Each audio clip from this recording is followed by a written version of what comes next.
welcome back to my channel. This is going to be kind of a play off of the last video that I made with management interfaces, but I wanted to make it separate because it also involves HA.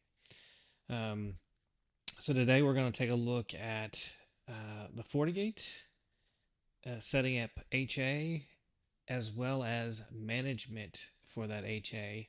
So it's kind of a continuation to the last video that I made on management, but it also will cover HA. So I wanted to do a completely separate video so that you know how to do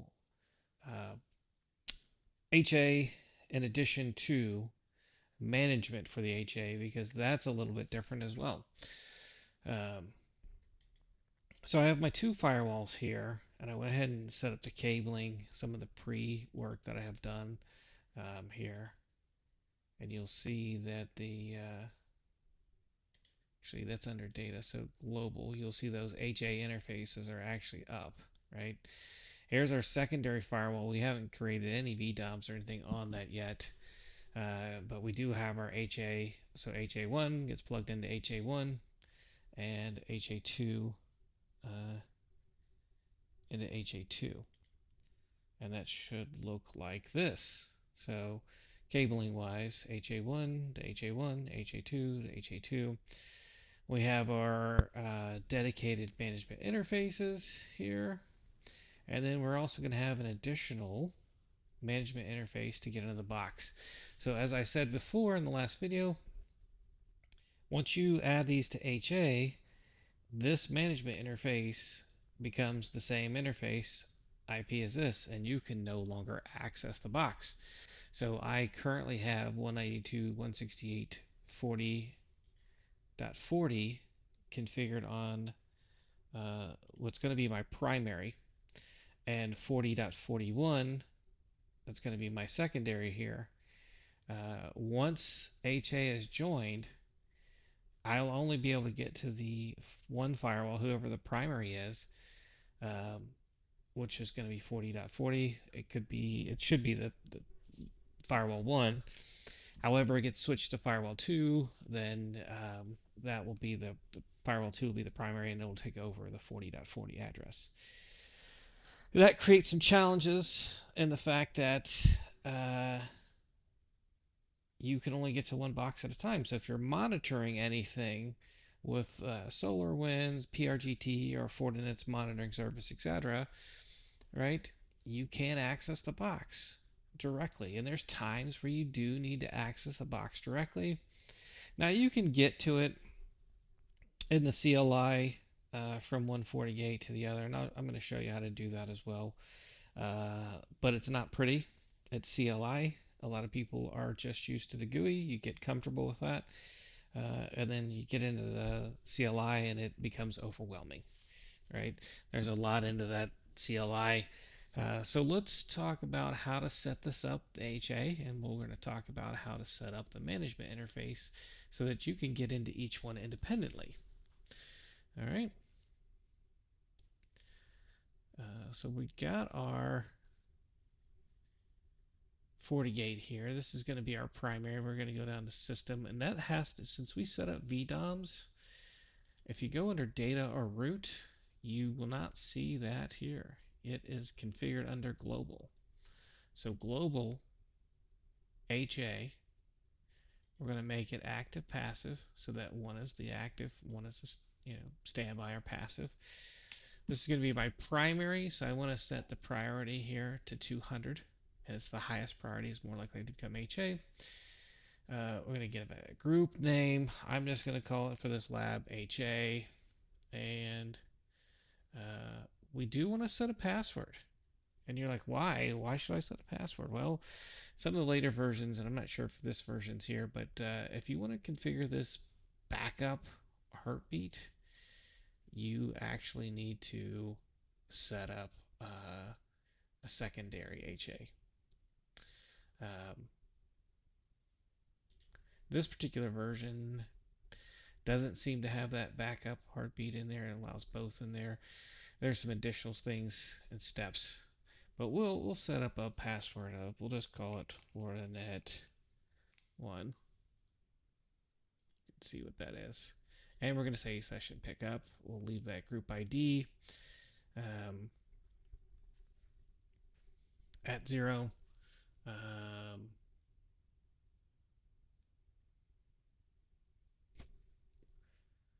and we don't need to change the priority, but right here, we're going to name the interface. Now our interface actually isn't here. And you're thinking, why not? Well, on the 100s, all the interfaces are actually kind of dropped in to one kind of VLAN switch. So we have to remove it. So we're going to remove that here.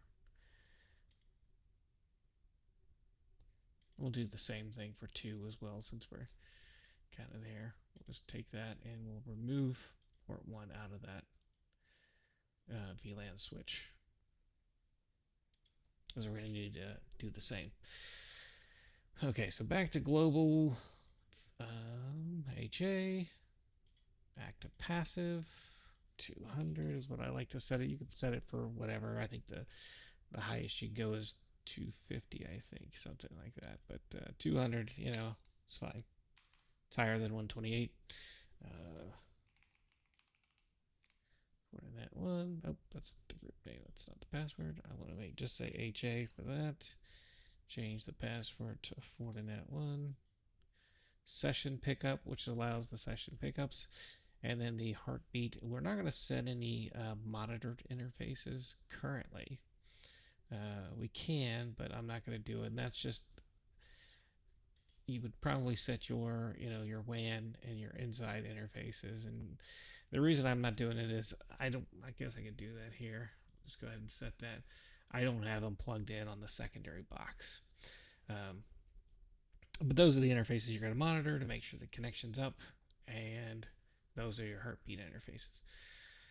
Now, management interface. This is the important part where we're going to choose the management interface and then the default gateway for that management interface. So 192.168.40.1 is my default gateway. I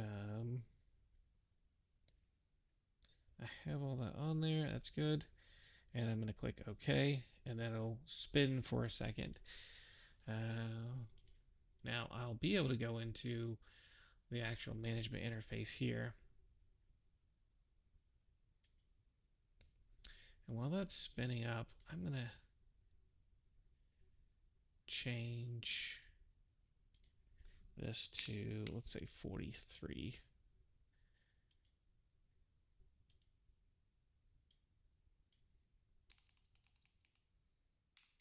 You'll see why in a minute here.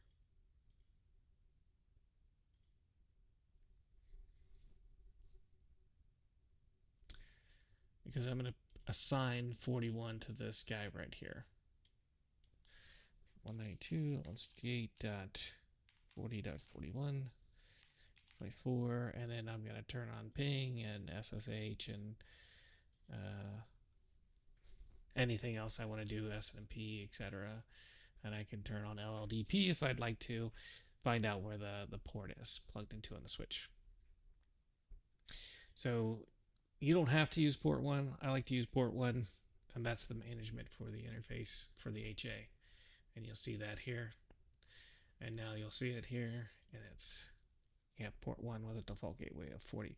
Now what that does when you create this management interface is it actually creates another VRF. Even though you won't see it here, it's kind of a hidden VRF. But I should now be able to hit or ping 40.41, and I can. And it should still be the same box here. So before,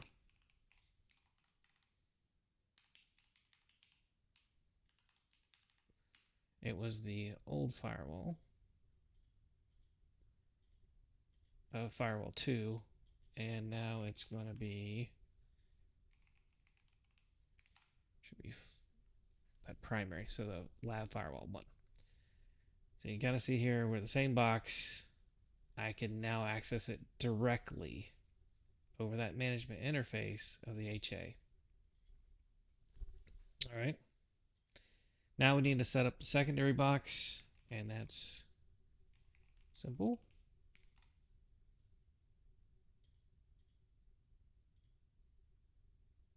We're going to say system HA. Again, this one doesn't have any config on it. We'll make it active passive.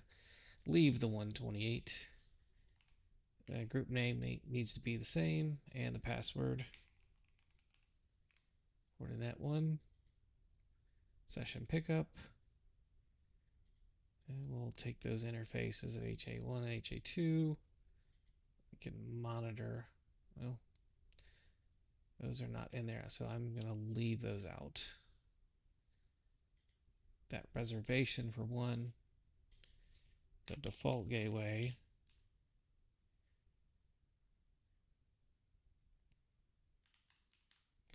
Now here, if you have routes, etc., but by default it just chooses all zeros. You do not have to put all zeros in there. It will just route out that interface.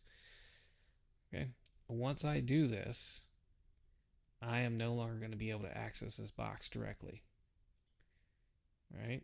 And that creates a slight challenge, as I need to get in and still configure the interface of port 1. Now I can't configure it now because it's the same subnet. If you see me 192.168.40.42, it's going to be like, oh, you have a conflict.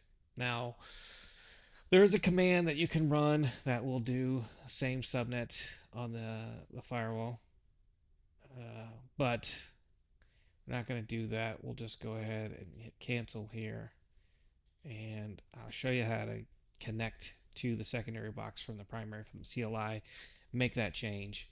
But as you can see, if you're trying to use the same subnet for both management interfaces, the primary management, which is what's going to go out to FortiGate, etc., and then the HA management. I know what you're thinking. Why not just use the HA management? And that's all because everything is tied to that root VDOM. And technically, when you configure, if I look at global and port 1, it's not associated with root. It is in its own hidden VDOM that you cannot see. So when everything's trying to use root for management, it can't use that interface. That's why we configure 2, or that's why I've been configuring 2 interfaces, and they can be in the same subnet. I will take off that DHCP range here real quick.